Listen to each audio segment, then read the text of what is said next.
कभी कभी सत्य की तलाश इंसान को दुनिया से दूर ले जाती है और वह तलाश उसे अपने भीतर ले जाती है। प्रकृति की इस शांति में उन्होंने सत्य को महसूस किया।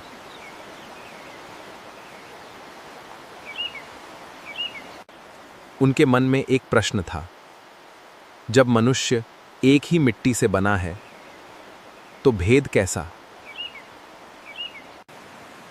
यही विचार आगे चलकर उनके महान संदेश में बदला, मनखे मनखे एक समान। उन्होंने कहा, सत्य को जानो, सत्य को जियो और सत्य के मार्ग पर चलो। उनकी राह थी सत्य, समानता, प्रेम और मानवता। जिस सत्य को उन्होंने खोजा, वही सत्य हजारों लोगों के जीवन का मार्ग बना।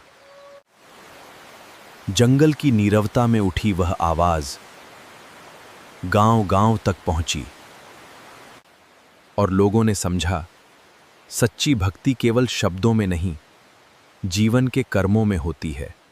आज भी उनका संदेश यही कहता है, सत्य के मार्ग पर चलो और हर मनुष्य को समान समझो।